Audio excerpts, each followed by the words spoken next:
인류는 항상 스스로를 파괴시킬 수 있는 무기들에 대해 심도 있는 연구를 거듭해왔습니다. 어디든 상관없으니 무기박물관을 한번 둘러보세요. 제 말을 납득하실 수 있을 겁니다. 그곳에는 아주 무시무시한 혹은 너무 기발한 나머지 고환자의 상상력에 박수를 치게 되는 정교한 물건들이 진열되어 있습니다. 여러분, 안녕하세요. 이러한 인간의 본능은 현대에도 그대로 이어져 내려오고 있습니다. 지금부터 소개할 놀라운 무기들이 바로 그 증거입니다. 긴 서론은 빼고 바로 시작할 준비는 되셨나요? 그럼 시작해 보도록 하겠습니다.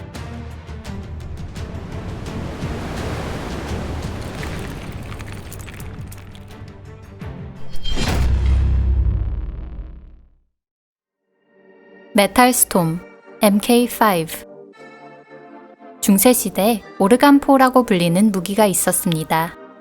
작은 포신이나 총신을 여러 개 묶은 것에 발화장치를 부착한 것으로 동시에 전부 발사하거나 하나씩 차례로 발사할 수 있습니다. 무기로서의 강점과 목표가 분명한 물건입니다.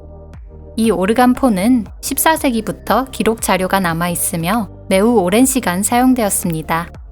이후 19세기 기관총과 일제 사격 장치가 등장하면서 완전히 설 자리를 잃게 됩니다. 호주의 한 발명가인 마이크 오드와이어가 메탈스톰 MK5라는 발명품을 내놓기 전까지 오르간포의 존재는 150년 넘게 잊혀져 있었습니다. 메탈스톰 MK5는 36개의 총신을 묶은 큰 상자로 540회 분량의 탄약을 장전할 수 있습니다. 실험에서는 분당 6만 발이라는 발사 속도를 선보였는데 오드와이어는 이 기록을 162만 발까지 늘리려는 계획을 세우고 있습니다. 상상이 되시나요? 만약 정말 그런 속도로 발사된다면 그야말로 지옥일 것입니다. 금속과 불의 벽을 이길 수 있는 적은 거의 없을 테니까요. 오드와이어의 발명은 아직 군사 이용에 이르지는 않았지만 소방기관에서 관심을 보이고 있다고 합니다. 메탈스톰 MK5에 탄환이 아닌 소화제를 장착하면 숲이나 초원에서 화재가 발생했을 때 기존 방식보다 훨씬 효과적으로 불을 끌 수 있기 때문입니다. 군사기술이 군사 이외의 유익한 목적을 위해 이용될 수 있는 훌륭한 예인 것 같습니다. 브레이버만의 펜 모양 권총. 쏠 수 있는 펜이 처음 등장한 것은 18세기 말에서 19세기 초로 이후 1920년대 초에 들어서면서 현재와 같은 형태로 자리 잡게 됩니다. 이후 이 무기는 갱부터 스파이까지 다양한 패거리들 사이에서 절대적인 인기를 누리고 있습니다. 그 유명한 제임스 본드도 사용했다고 합니다.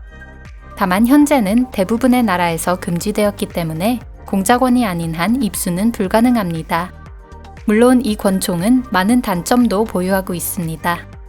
이를테면 실탄을 발사한 충격으로 펜이 손에서 떨어져 나가거나 엄지가 탈구될 수도 있습니다. 그러나 그런 단점을 모두 가려주는 것이 바로 이 엄청난 형태입니다. 펜이라는 편안한 모양 덕분에 실제로 사용하는 순간까지 전혀 의심받지 않을 수 있습니다.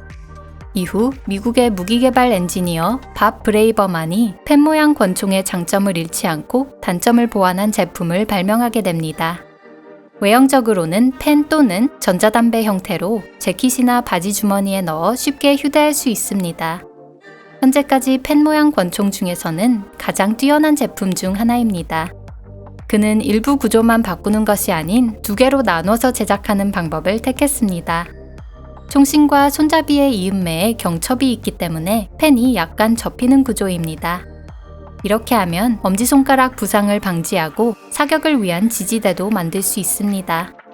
만약 여러분이 정부의 비밀 공작원으로 일하게 된다면 이 무기는 필수품이 될 것입니다.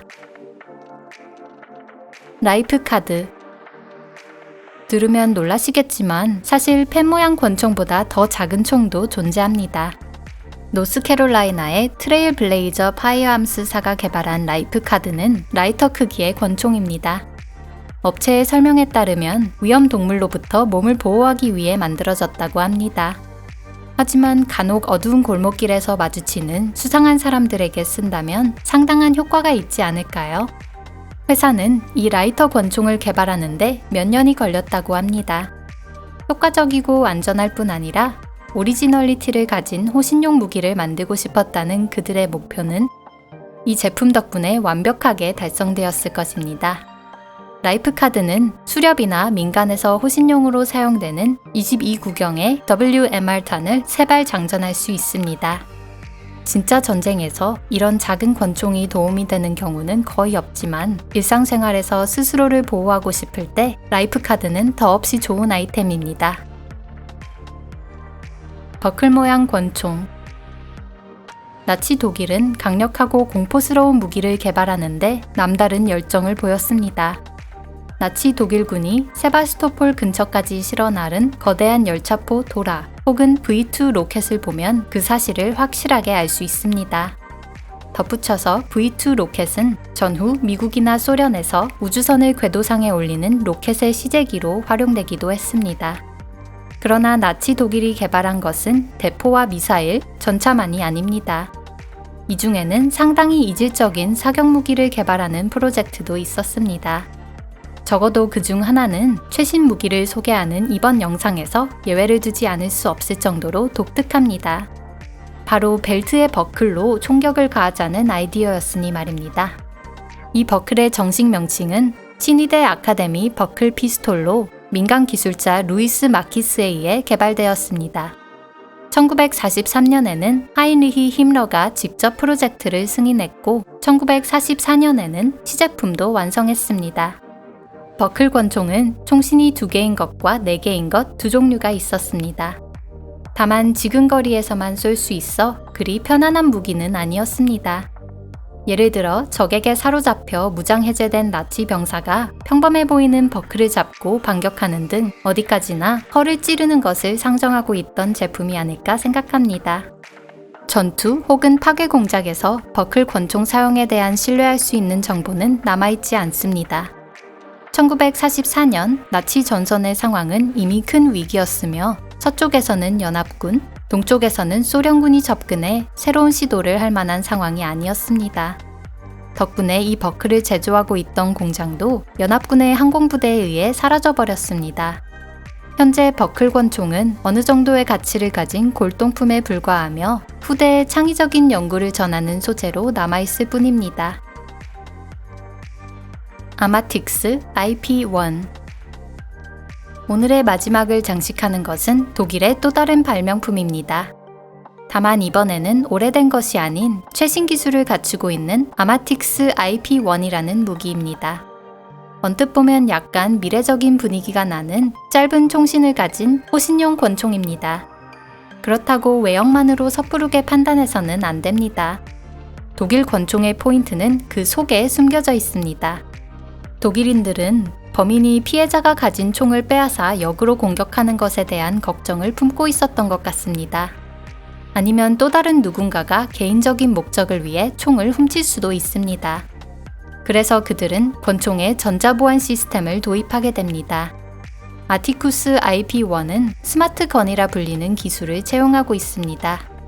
전용 스마트워치와 연동되어 있으며 그 손목시계가 없으면 안전장치를 뗄 수 없는 구조로 되어 있습니다. 게다가 스마트워치를 기동하려면 소유자의 지문이 필요합니다. 심플하지만 안전합니다. 이걸로 이제 걱정을 한 가지 덜었습니다. 만일 누군가에게 권총을 빼앗긴다 해도 자신이 표적이 되지는 않을 테니까요. 자, 이제 세계의 놀라운 권총을 소개하는 여행을 슬슬 마무리할까 합니다. 영상이 마음에 드셨나요? 이 테마에 관한 영상은 아직 더 남아있기 때문에 영상이 마음에 드셨다면 꼭 댓글로 알려주세요. 오늘 영상은 여기까지입니다. 채널 구독이나 좋아요를 아직 누르지 않으셨다면 지금이라도 꼭 눌러주세요. 그럼 다음 영상에서 뵙겠습니다. 안녕히 계세요.